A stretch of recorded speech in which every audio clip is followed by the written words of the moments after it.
여러분 안녕하십니까? 믿음의 향기 지금 9번째 시간을 맞이한 것 같습니다. 사실 몇 시간에 걸쳐서 믿음에 대한 이야기를 다 나눈다는 것은 어려운 얘기입니다. 그러나 또 믿음이라고 하는 것을 단순하게 생각하면 아주 단순하게 여러분들에게 말씀드릴 수 있는 것입니다. 우리는 아는 것으로 믿는 것이 아니라 믿음으로 알고 믿음으로 보고 믿음으로 모든 것을 해결하는 것입니다. 그러니까 믿음이 없으면 아무것도 될 수 없는 것입니다. 그래서 믿음을 이야기하는 것입니다. 과연 우리는 무엇을 믿는가? 하나님을 믿는데 삼위일체 하나님을 믿는다. 그 하나님은 어떤 하나님이신가? 여러분들에게 말씀을 드렸습니다. 전능하신 하나님, 창조주 하나님, 그리고 이 하나님에 대해서 고백하는 것 중에 중요한 것이 있습니다. 그것이 무엇이냐면 아버지 하나님, 전능하사 천지를 만드신 하나님 아버지를 내가 믿습니다. 내가 믿사오며 이렇게 고백하는 것입니다. 하나님을 아버지로 고백한다. 참 중요한 얘기입니다. 이 세상에 어떤 것도 신을 아버지로 고백하는 경우가 없습니다. 우리가 하나님 아버지 이렇게 이야기하니까 또 남녀 평등 이런 것들을 얘기를 하면서 하나님 어머니 얘기를 하는 이런 경우도 있습니다. 그래서 심지어는 하늘에 계신 우리 아버지, 그러니까 우리가 너무 가부장적으로 신앙을 생각하는 것이다. 이렇게 생각할 수 있는데 그런 생각은 우리가 가지고 있는 인습 때문이지, 우리가 가지고 있는 선입견 때문이지, 우리는 남성을 강조하기 위해서, 남성의 권위를 강조하기 위해서 하나님을 남성으로 하나님 아버지 이렇게 부르는 것이 아니라 우리의 신앙의 고백으로 하나님을 아버지로 부르는 것입니다. 그런데 이것은 바로 예수님께서 우리에게 가르쳐 주신 것입니다. 너희는 이렇게 기도하라. 하늘에 계신 우리 아버지요. 아버지 되신 하나님. 하나님을 아버지로 부를 수 있다. 유대인들 가운데는 이 문제에 대해서 상당히 불경건하게 생각하기도 했습니다. 예수님께서 하나님은 나의 아버지이시다. 하나님과 나는 그렇기 때문에 동일하다. 이렇게 얘기했을 때 아니 이런 불경스러운 일이 있는가 이렇게 말하기도 했습니다. 여러분 좀 우스운 이야기 같습니다만은 우리나라도 족보를 중요하게 생각하지 않습니까? 우리나라 교회 처음 이제 교회가 생겨났을 때 초대교회에 아들과 아버지가 같이 교회에 나가서 기도하게 되었다 그럽니다. 아들이 기도합니다. 하나님 우리 아버지시오. 이렇게 기도했더니 아버지가 이렇게 기도하시다라는 것입니다. 하나님 나의 형님이시오. 그래서 아들이 아버지에게 말했습니다. 아버지, 하나님 아버지입니다. 하나님 형님이 아니십니다. 그랬더니 아버지가 이렇게 말씀하시더래요. 이놈아, 너는 족보도 모르느냐? 네가 아버지라고 불렀으면 나는 형님이라고 불러야지. 여러분 우리 동양적 사고에서 충분히 이해가 가는 얘기 아니겠습니까? 하나님은 모든 인류의 아버지시라고 하는 것입니다. 이 세상에 이단들이 있습니다. 이단들이 가만히 보면은 그 이단들이 뭐라고 말하냐면 자기들이 아버지라는 거예요. 하나님 아버지와 같은 모습을 자기들이 나타내는 것이죠. 자, 어쨌든 우리가 하나님을 아버지로 고백한다. 아버지 중요한 것입니다. 그런데 여기에도 또 우리 인간적인 생각이 들어갈 수 있는데 좋은 아버지를 가지고 계신 분은 하나님 아버지 그러면 나에게 참 좋은 하나님이셔 이렇게 고백할 수 있겠죠. 그런데 만일 아버지에 대한 나쁜 인상을 가지고 있거나 아버지에 대한 어떤 상처가 깊이 있는 사람에게는 하나님 아버지 하는 것이 또 그 마음에 좀 꺼림칙한 것이 될 수도 있을 것입니다. 저는 아버지 얼굴을 모르고 자란 사람입니다.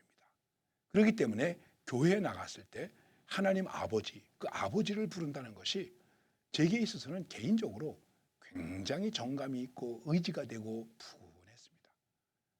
개인적인 감정이죠. 그런데 하나님을 아버지라고 부른다는 것이 무엇일까? 아버지는 어떤 아버지입니까? 아버지는 자기 자식을 책임져 주시는 아버지입니다. 품어주는 아버지입니다. 심지어는 아들을 위해서 자식을 위해서 목숨까지도 버리는 그런 아버지이십니다.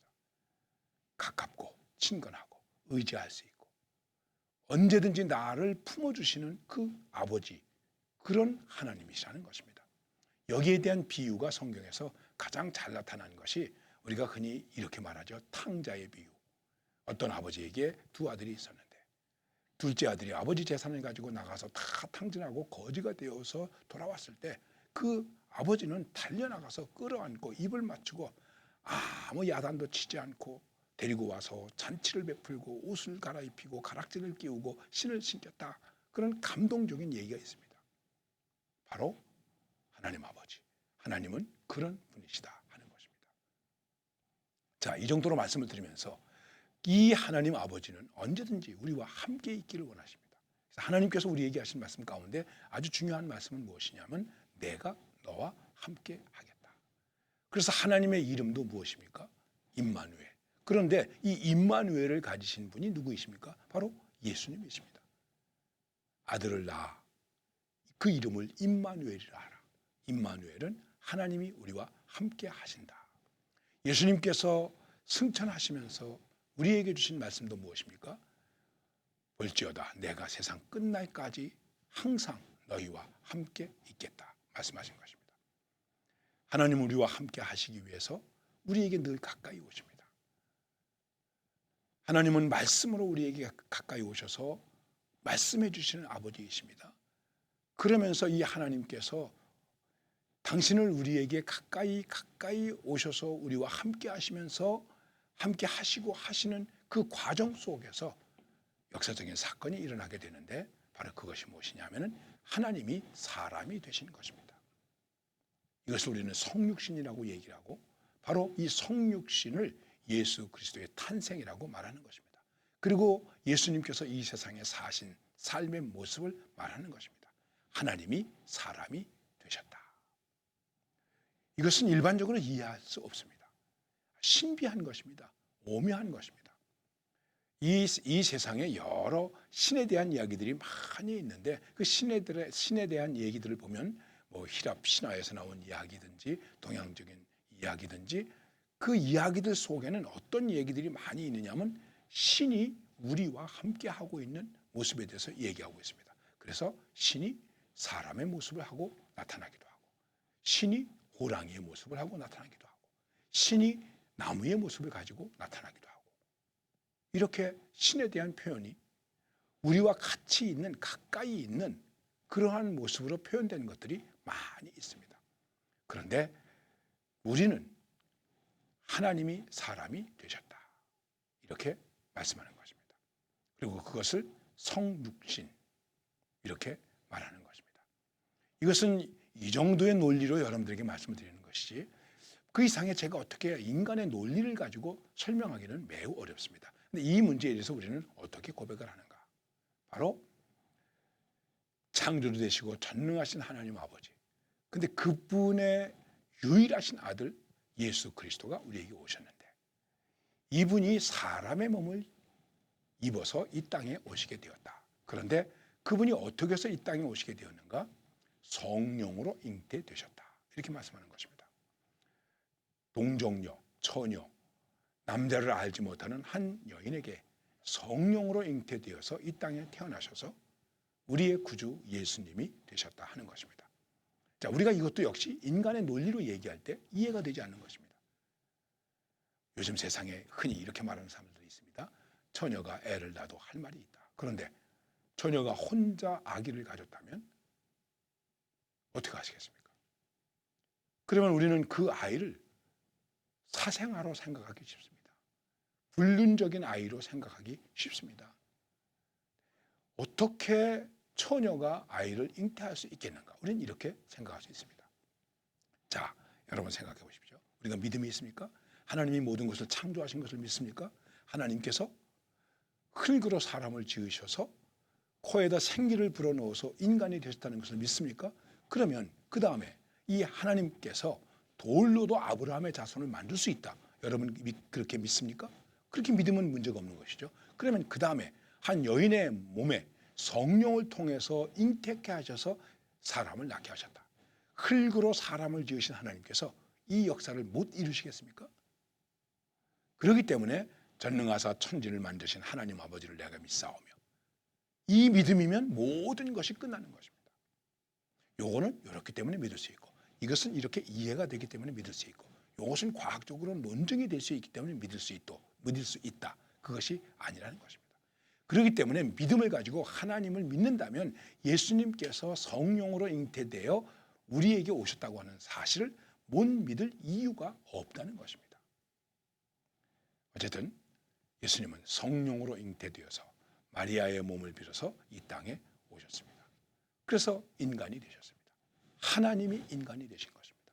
하나님이 인간이 되신 이 모습에 대해서 성경은 이렇게 증언합니다. 자기를 비우셨다.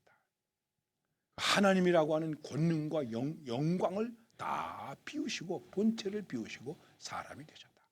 그리고 종의 모습을 가졌다. 그리고 순종하시고 죽기까지 순종하시고 죽으셨다. 이것이 예수님에 대한 고백입니다. 우리는 예수님을 그렇게 믿는 것입니다. 그래서 예수님이 이렇게 이 땅에 오셔서 자기를 비우시고 사셨습니다. 이 삶을 우리가 간단하게 말하면 십자가의 삶이라고 말하는 것입니다.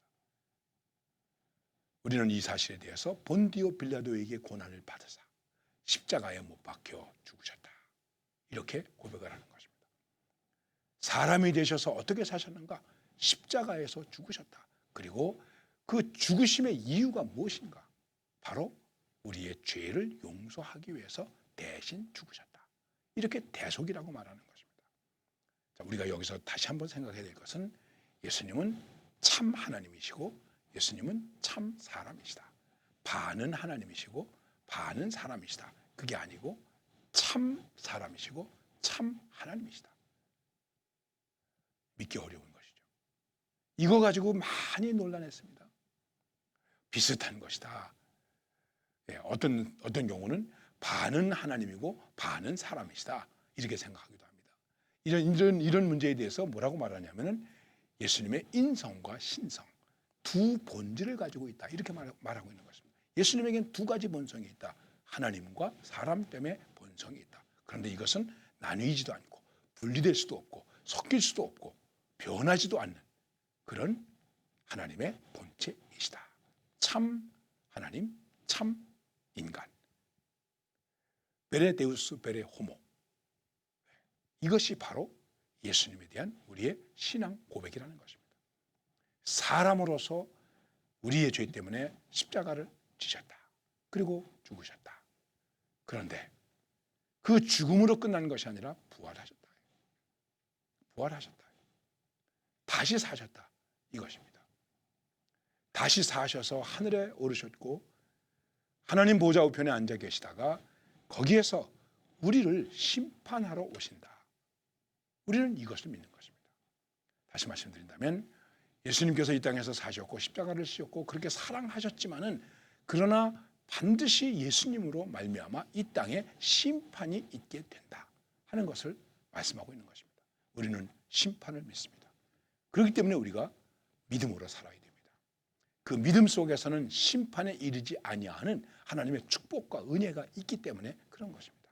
우리가 다 심판에 이른다면 어떻게 되겠습니까? 그 심판을 받아서 심판의 징벌을 받을 수밖에 없을 것입니다. 그런데 사람이 되신 하나님께서 우리를 위하여 십자가에서 죽으심으로 우리는 심판을 면하고 구원을 받은 존재가 되었다는 것입니다. 하나님의 생명으로 살 수 있는 존재가 되었다. 이렇게 고백할 수 있는 것입니다. 과연 예수 그리스도에 대해서 나는 어떻게 믿음을 고백하는가? 이 예수 그리스도께서 우리에게 오셔서 우리의 구세주가 되신 이 부분에 대해서 성경이 고백하고 있는 것이 무엇입니까? 하나님이 세상을 이처럼 사랑하사 지극히 사랑하사 극진히 사랑하사 너무나 사랑하셔서 외아들을 보내셨다. 외아들을 보냈다는 것은 정말 사랑이었다는 것이죠. 극진한 사랑이었다는 것이죠. 어떻게 외아들을 줍니까? 외아들을 줄 수가 없죠. 그리고 이 외아들이 십자가에서 죽으심으로 우리는 그를 믿음으로 멸망하지 아니하고 영생을 얻게 되었다. 구원을 얻게 되었다. 하나님의 생명으로 사는 존재가 되었다 하는 것을 우리가 믿는 것입니다. 이것이 우리가 믿는 신앙의 정말 핵심적인 모습이라는 것입니다. 하나님을 믿고 예수님을 믿는데 어떤 하나님을 믿고 어떤 예수님을 믿는가, 이 부분에 대한 확신을 가지고 신앙생활 하시기를 바랍니다. 감사합니다.